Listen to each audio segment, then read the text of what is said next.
अस्सलाम वालेकुम students. Last time आप लोगों ने वैलेंस बैंड थ्योरी के मतलब पढ़ा है, लेकिन वैलेंस बैंड थ्योरी के अंदर भी कुछ चीज़ों की एक्सप्लेनेशन नहीं है। कुछ चीज़ों को, कुछ बॉन्डिंग्स को, वैलेंसीज को प्रॉपरली एक्सप्लेन नहीं कर पाए। जैसे कि अब लोग यहाँ पे लिथियम है, बेरिलियम है, बोरोन है और कार्बन, इनसे रिलेटेड बहुत सारी जो है इश्यूज हैं जो कि वो सोल्यूशन नहीं दे सके। अगर आप यहाँ पे सबसे पहले आप कार्बन को देखें, आप लोगों को पता है कार्बन का एटॉमिक नंबर 6 है। तो 1s2, 2s2, 2px1, 2py1 and 2pz0। तो इसके वैलेंस शेल के अंदर देखें तो वैलेंस बैंड थ्योरी के मतलब 2 हाफ फील्ड एटॉमिक ऑर्बिटल्स मौजूद हैं। तो ये दोनों जब बॉन्डिंग करेंगे तो इसका मतलब है कि इसकी वैलेंसी 2 है, लेकिन एक्चुअली तो ये डाइवलेंट है। तो लेकिन कार्बन के जितने हम कंपाउंड्स देखते हैं मोस्टली में या कह लें कि ऑलमोस्ट सब में टेट्रावेलेंट कोवलेंट बॉन्डिंग शो करती है, यानी कि 4 इसके जो है वो बॉन्डिंग होती है।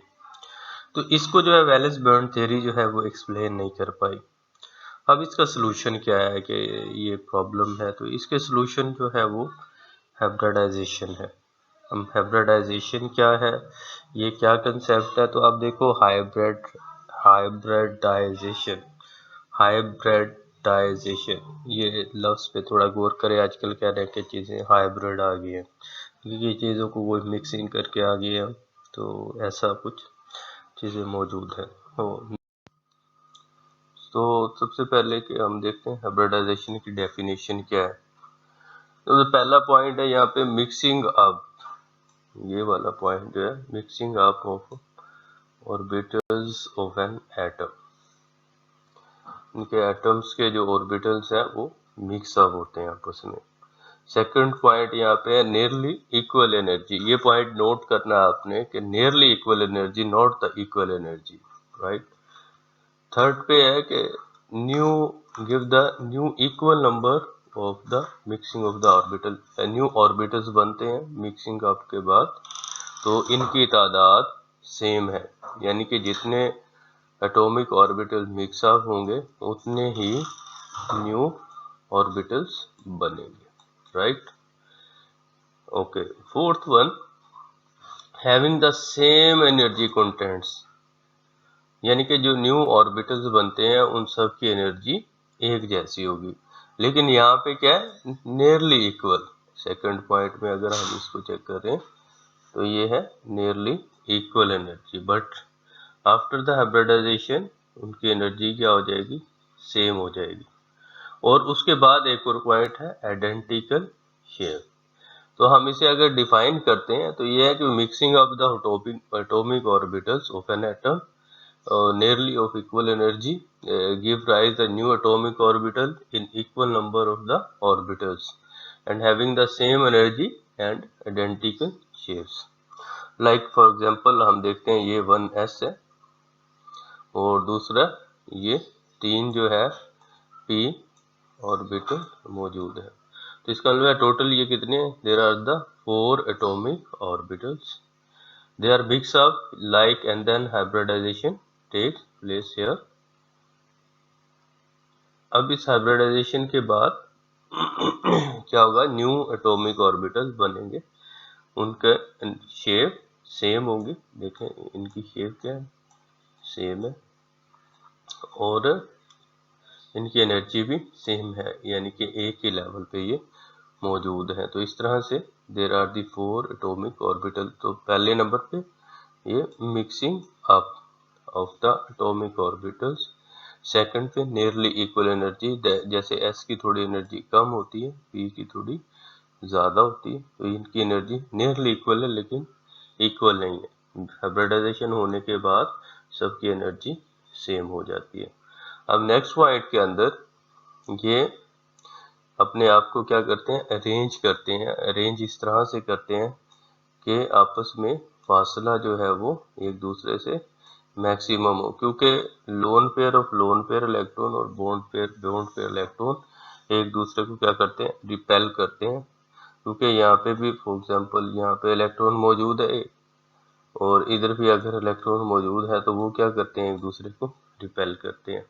तो इस तरह से उसके नतीजे में जो बॉन्डिंग होगी वो हाइब्रिडाइजेशन कहलाएगी और जो ऑर्बिटल है वो हाइब्रिड ऑर्बिटल हो गए। तो इसका मतलब है कि उनकी एनर्जी, ये जो न्यू हाइब्रिड ऑर्बिटल बने हैं, इन सब की एनर्जी सेम है और इन सब की शेप भी सेम है, लेकिन इनकी ओरिएंटेशन क्या है वो डिफरेंट है। अब देखें, कोई एक्स एक्सिस में है, कोई वाई एक्सिस में है और यहाँ पे कोई जी एक्सिस में इनके मौजूद है। अब इधर एस भी तो मौजूद है, लेकिन ये एस की कोई डायरेक्शन नहीं है, इसलिए जो ज़्यादा एटॉमिक ऑर्बिटल्स होंगे वही डायरेक्शन में ज़्यादा डोमिनेट होंगे। यहाँ पे 3 पी जी, पी वाई और पी जी जो है ये ऑर्बिटल्स हैं, तो यही इधर ओरिएंटेशन में डोमिनेट होगी, यानी कि सबकी एनर्जी सेम है, सबकी शेप सेम है न्यू हाइब्रिड ऑर्बिटल की, लेकिन सिर्फ ओरिएंटेशन डिफरेंट होगी। अब इसके नतीजे में जो इनके अंदर बॉन्ड एंगल बनता है वो 109.5 डिग्री का यहाँ पे इस हाइब्रिड ऑर्बिटल में, यानी कि sp3 इसके अंदर, क्योंकि एक s इन्वॉल्व है और 3 p इन्वॉल्व है। एक को हम यहाँ पे लिखते हैं और 3 p को उसको p के ऊपर लिखते हैं, लेकिन क्योंकि एक लिखने की जरूरत नहीं होती, इस वजह से उसको किया जाता।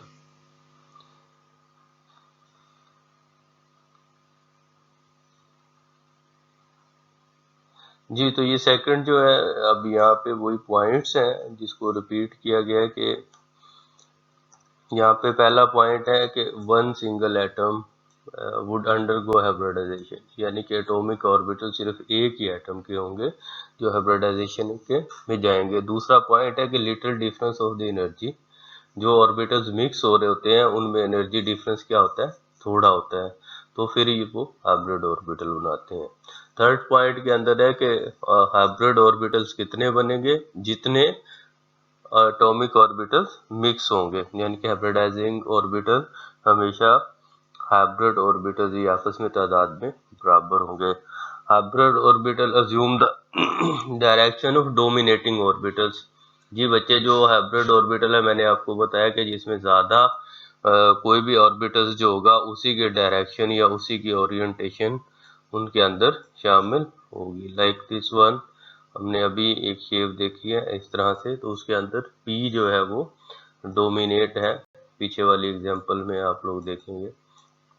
तो इसी तरह से इसमें भी डोमिनेटिंग P ऑर्बिटल है, क्योंकि P ऑर्बिटल्स की तादाद यहाँ पे ज़्यादा थी। लाइक उसके बाद ऐसा ऑर्बिटल जो हाइब्रिडाइजेशन होती है उनमें सिर्फ और सिर्फ क्या होता है कि हाइब्रिडाइजेशन सिर्फ एटॉमिक ऑर्बिटल्स में होती है। ये वाली जो है अंडरगो हाइब्रिडाइजेशन, वो एटॉमिक ऑर्बिटल होते हैं, ना कि इलेक्ट्रॉन। ये नहीं है कि इलेक्ट्रॉन हाइब्रिडाइजेशन में हिस्सा ले, वो नहीं होता। यानी कि पहले जब भी हाइब्रिडाइजेशन होगी तो वो, ये एक एग्जांपल है यहाँ पे, ये इनके हाइब्रिड ऑर्बिटल्स तो हाइब्रिडाइजेशन में हिस्सा लेंगे, लेकिन ये जो नंबर ऑफ इलेक्ट्रॉन्स है ये हाइब्रिडाइजेशन में हिस्सा नहीं लेते, राइट।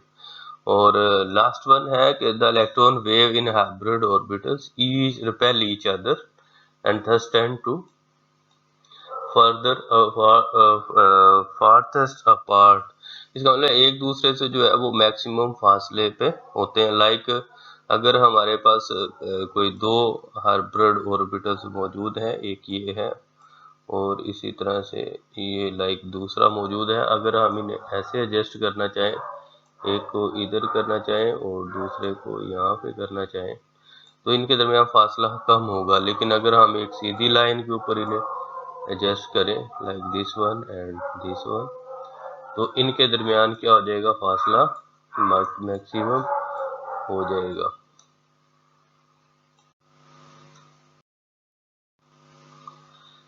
उसके बाद टाइप्स ऑफ हाइब्रिडाइजेशन, यहाँ पे sp3 टाइप्स ऑफ हाइब्रिडाइजेशन सबसे पहले नंबर पे है S एंड P। इसके अंदर एक S और एक ही P ऑर्बिटल हिस्सा लेगा, ठीक है। तो इस वजह से लाइक ये कार्बन की हम इलेक्ट्रॉनिक कॉन्फ़िगरेशन लिख रहे हैं यहाँ पे 1s 2s and 2p 2px 2py।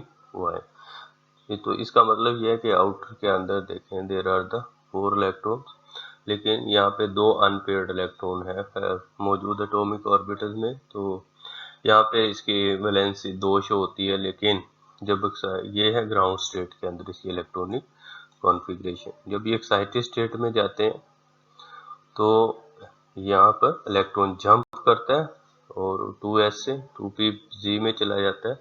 तो इस तरह से 2s के अंदर एक इलेक्ट्रॉन कम हो जाता है और अब देखें कि इसके पास 4 एटॉमिक ऑर्बिटल्स मौजूद हैं। अब ये चारों एटॉमिक ऑर्बिटल्स जो है ये हाइब्रिडाइजेशन के लिए अवेलेबल होंगे। लेकिन अब नेक्स्ट है, यानी कि मैं जस्ट एक्साइटेड स्टेट यहाँ पे शो कर रहा हूँ, इनमें से s और ये p जो है ये s और ये p इन सर्कल जो अभी किया हमने डॉटेड लाइन से रेक्टेंगल में किया, सॉरी, तो ये जब आप इसमें मिक्स अप होंगे, लाइक ये बस s है और ये p है, जब ये आपस में मिक्स अप होंगे तो 2 हाइब्रिड ऑर्बिटल बनेंगे। ये 2 है जस्ट क्योंकि ये एक जैसे होते हैं तो सिर्फ एक शेप बना के मैंने इधर 2 लिख दिया है, अदरवाइज आप एक और शेप ऐसे बना सकते हैं, तो ये 2 शेप इसमें हो जाएगी। बराबर, क्योंकि माउस से ड्रा करना मुश्किल है इसको, तो नेक्स्ट वन जो है, अब ये इसके अंदर करेक्टर देखें, करेक्टर से मुराद है कि s ऑर्बिटल ने कितना हिस्सा लिया यहाँ पे और p ऑर्बिटल ने इसके अंदर कितना हिस्सा लिया है। तो अब ये बड़े क्लियर है कि यहाँ पे 50% s है और 50% ही p है, क्योंकि एक s है और एक ही p है। लेकिन डायरेक्शन डोमिनेशन सिर्फ p की आ रही है, क्योंकि s की बच्चों मैं दोबारा से बता रहा हूँ स्फेरिकल फॉर्म है, तो ये इसकी कोई डायरेक्शन नहीं होती, जबकि p की कोई भी डायरेक्शन होती है, तो इस वजह से वो डोमिनेट होती है। राइट, ये एक दूसरे को कैसे एडजस्ट करते हैं, तो ये देखें मैक्सिमम इनके दरमियान जो फासला एडजस्ट होता है वो 180 डिग्री बनती है। अब ये इनकी एग्जांपल्स हैं, यहाँ पे एग्जांपल्स में देखें, जस्ट ये ग्राउंड टू एक्साइटेड स्टेट में जा रहे हैं, यानी कि यहाँ पे ग्राउंड स्टेट से ये जंप करके इलेक्ट्रॉन यहाँ से यहाँ पे मूव करेगा। इलेक्ट्रॉन जब जंप करेंगे तो अब यहाँ पे आपके पास 3 और ये 4, चारों में एक एक है, लेकिन हम बात करें sp हाइब्रिडाइजेशन की, तो ये जो s और p जब हाइब्रिडाइज होंगे तो ये आपके पास sp हाइब्रिड ऑर्बिटल बनेंगे, और उनकी तादाद क्योंकि यहाँ पे 2 मिक्स अप हुए हैं एटॉमिक ऑर्बिटल, तो उसके नतीजे में 2 ही हाइब्रिड ऑर्बिटल बने हैं। लेकिन 2 अनहाइब्रिड ऑर्बिटल होंगे। अनहाइब्रिड ऑर्बिटल हमेशा जो है वो बनाते हैं पाई बॉन्ड। तो अब यहाँ पे हम इस एग्जांपल में देखें तो कार्बन के पास यहाँ पे 2 हाइब्रिड ऑर्बिटल मौजूद है, ये वाले, एक कार्बन के पास 2 हाइब्रिड ऑर्बिटल मौजूद हैं। अब एक तो ये कार्बन ने इसको इसके साथ यूज कर लिया हाइड्रोजन के साथ, और दूसरा कार्बन के साथ ही बॉन्डिंग में इस्तेमाल कर लिया, इसी तरह इसने भी किया। अब जो 2 अनहाइब्रिड ऑर्बिटल हैं, ये वाला और ये वाला, अब ये दोनों परपेंडिकुलर है, अमूदन है। अगर हम pz की बात करें या py की बात करें तो ये आपस में दोनों पैरेलल ओवरलैपिंग या साइड वाइज ओवरलैपिंग करेंगे। इसी तरह से ये जो है और ये py आपस में और ओवरलैपिंग करेंगे। जी, तो ये जब ओवरलैपिंग होती है उसके बाद ये आप 2 ऑर्बिट पाई ऑर्बिटल्स बनते हैं अप एंड डाउन। इस तरह से एसिटाइलिन के अंदर एक सिग्मा बॉन्ड होगा और 2 पाई बॉन्ड होंगे, और ये याद रखना है हमेशा सिग्मा बॉन्ड, और ये पॉइंट आपने याद रखना है कि सबसे पहले सिग्मा बॉन्ड बनता है हमेशा। जब तक सिग्मा बॉन्ड नहीं होगा तो पाई बॉन्ड नहीं बनता। तो हेड टू हेड कोलिजन के नतीजे में head on head overlapping, sorry, उसके नतीजे में सिग्मा बॉन्ड बनता है, और ट्राइड वाइज ओवरलैपिंग में वो पाई बॉन्ड बनते हैं। तो इस तरह से एसिटाइलिन के अंदर 3 बॉन्ड मौजूद हैं, तो एक सिग्मा है और 2 पाई बॉन्ड है कार्बन कार्बन के दरमियान। बाकी जो बॉन्ड जो है एक एक सिग्मा वो कार्बन और हाइड्रोजन के दरमियान भी मौजूद है। अगर हम टोटल अकाउंट करें यहाँ पे, like this one, this and this, तो यहाँ पे इस तरह से ये स्ट्रक्चर बन रहा है। तो एक सिग्मा बॉन्ड और 2 पाई बॉन्ड है, लेकिन 1 2 3 4 5, तो ये 5 जो है इसके पास सिग्मा बॉन्ड होंगे और 2 जो है वो पाई बॉन्ड होंगे। अब सॉरी स्टूडेंट्स, यहाँ पे मैं कई घंटों से ट्राई कर रहा हूँ कि शोर ना हो, तो कभी कुत्तों की आवाज़ आ जाती है और कभी सेलमैनों की आवाज़ आ जाती है।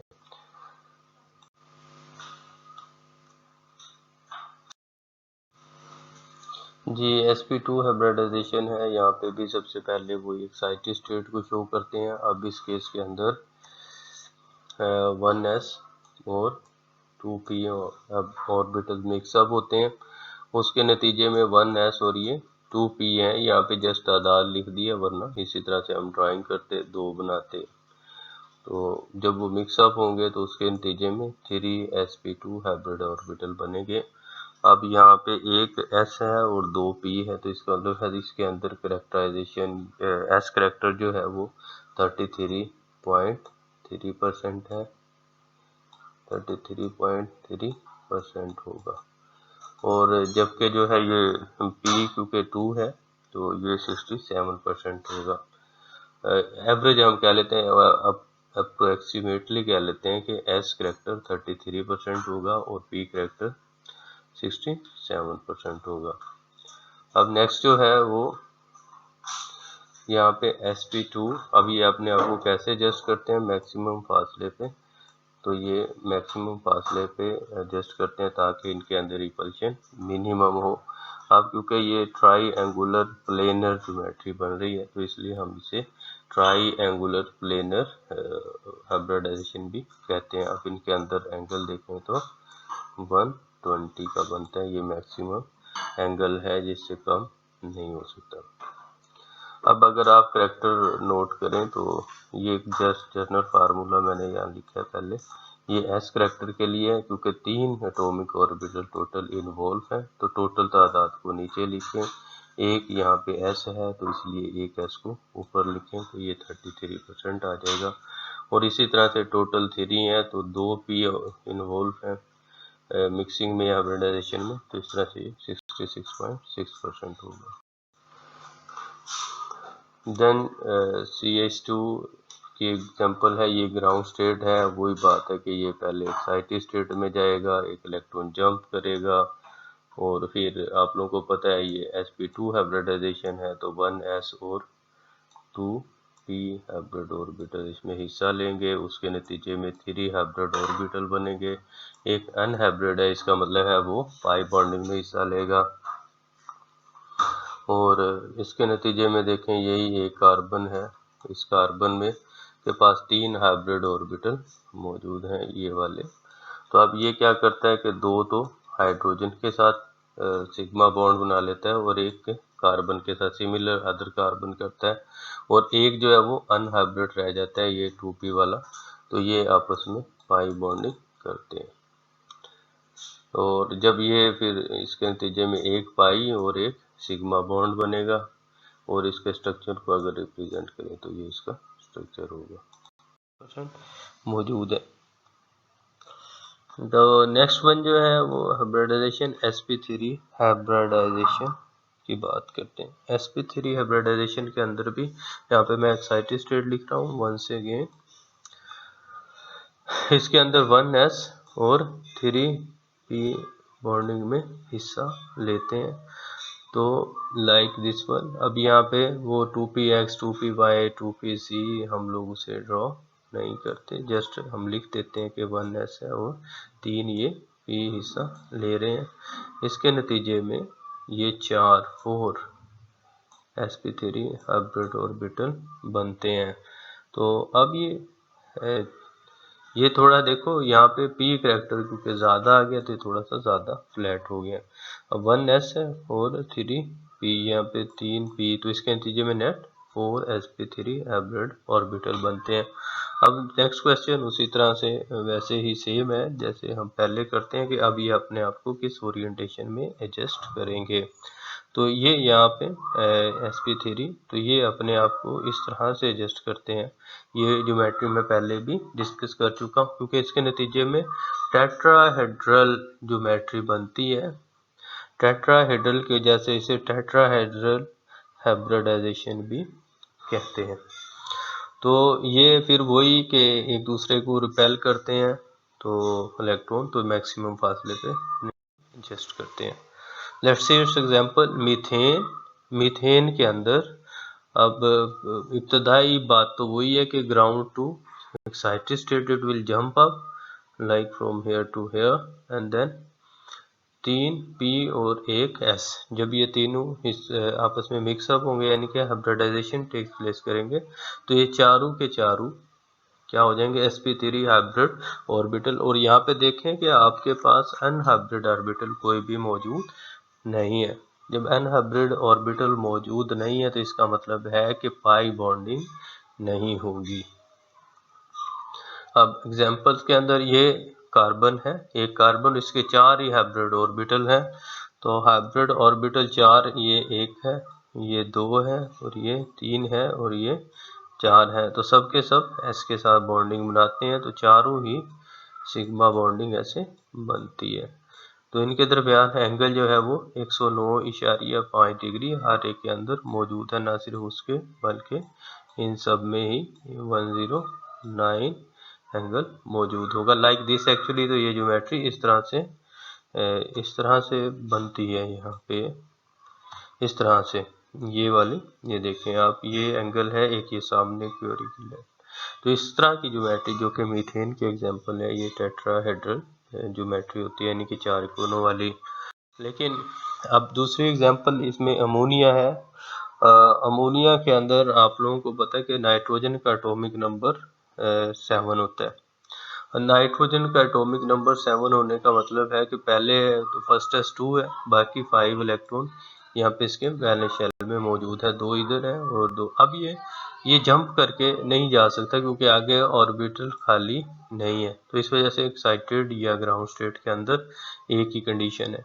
अब जब ये 1s और 3p आपस में हाइब्रिडाइज्ड होंगे तो उसके नतीजे में क्या होगा, आइसोलेटेड एटम, तो ये sp3 हाइब्रिड ऑर्बिटल बनते हैं, यानी कि 1s और 3p ऑर्बिटल, यानी कि हर एक का 25% कंट्रीब्यूशन है। तो यहाँ पे एक तो लोन पेयर है एक ऑर्बिटल्स के अंदर, क्योंकि मैंने बात की थी कि हाइब्रिडाइजेशन में एटॉमिक ऑर्बिटल्स तो हिस्सा लेते हैं, ना कि इलेक्ट्रॉन्स। अब ये इलेक्ट्रॉन दो तो मौजूद है, ये बॉन्डिंग में हिस्सा नहीं ले सकते क्योंकि इसका पेयर मुकम्मल है। तो 3 जो है वो हिस्सा लेंगे। तो आप लोग फार्मूला देखें NH3, तो 3 जो है वो हाइब्रिड ऑर्बिटल वो हिस्सा लेते हैं, हाइड्रोजन के साथ बॉन्डिंग बनाते हैं, राइट, क्योंकि एक इसके पास मौजूद है एक इलेक्ट्रॉन और एक हाइड्रोजन की तरफ से आ जाता है, तो इस तरह से 2-2 मौजूद हो जाते हैं।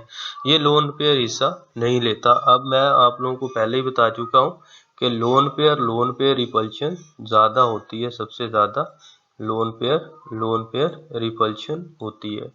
तो लोन पेयर और फिर तो ये लोन पेयर जो है ये रिपेल करता है अपने इधर वाले इलेक्ट्रॉन को भी और इधर वाले इलेक्ट्रॉन को भी, क्योंकि ये बॉन्डिंग में तो हिस्सा ले नहीं रहा, तो ये न्यूक्लियस के ज़्यादा करीब होगा। जब न्यूक्लियस के ज़्यादा ये करीब होता है तो ये दूसरों को क्या करता है, धक्का लगा देता है। यानी कि ये जैसे कुछ बच्चे होते हैं वो अपनी वालिदा के करीब होते हैं तो किसी और बच्चे को साथ पटकने नहीं देते, तो इसी तरह से ये क्या कर रहा है, उनको रिपेल करता है। अब रिपेल करने की वजह से इनका जो एंगल है वो उसको मजबूर कर देते हैं कि आगे को ये धकेल देता है इस तरफ।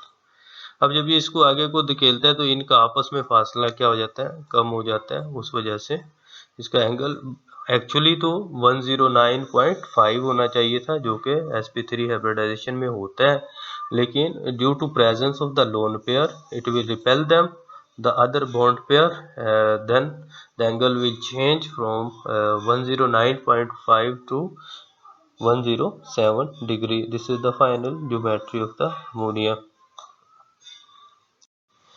नेक्स्ट एग्जांपल है वाटर की। वाटर मॉलिक्यूल किस तरह से, अब इसके अंदर ऑक्सीजन है, ऑक्सीजन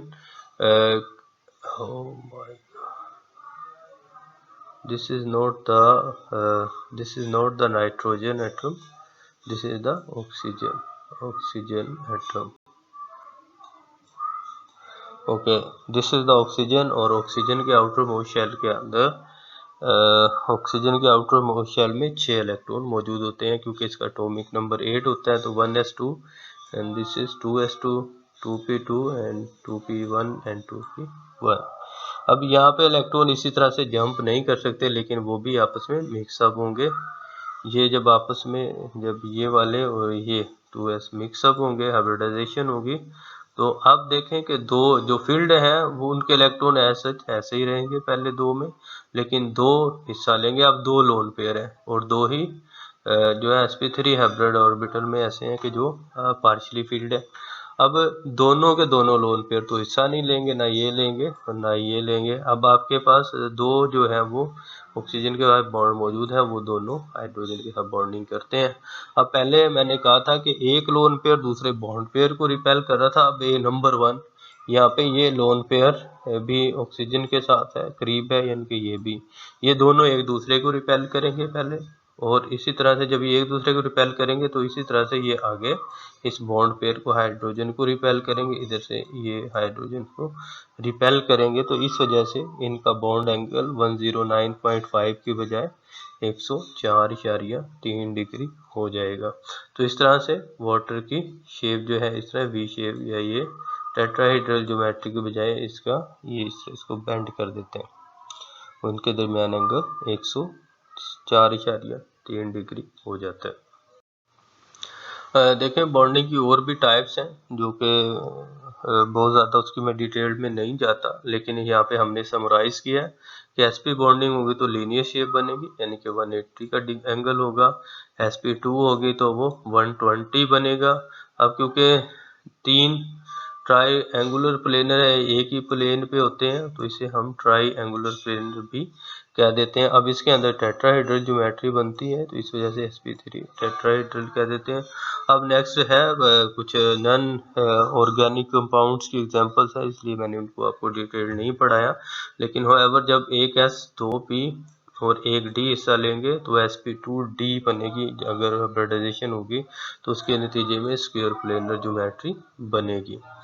और इसी तरह से अगर sp3D होगी तो ये ट्राई गोनल बाई पैरामिडल ज्योमेट्री बनेगी, लाइक दिस। ये हो गए ट्राइगोनल और ये बाई पैरामिडल, फिर इनको आपस में आप मिला देते हैं डिफरेंट लाइंस के साथ, तो ये ट्राइगोनल बाई पैरामिडल। इसी तरह से ये sp3 और D2 आप देखें 3 1 4 6 है, तो ये ऑक्टाहेड्रल ज्योमेट्री बनाएंगे। तो इनको ड्रॉ करने की ज़रूरत नहीं है, जस्ट आप लोग ये याद रखें कि sp3 D2 में कौन सी ज्योमेट्री बनती है, और sp3D में कौन सी ज्योमेट्री बनती है, और sp2 में D में कौन सी ज्योमेट्री बनती है। बाकी मैं आपको डिटेल पढ़ा चुका हूँ। आई होप कि आपको ये लेक्चर समझ आया होगा। अगर कोई इशू हो तो आप लास्ट पे क्वेश्चन कर सकते हैं।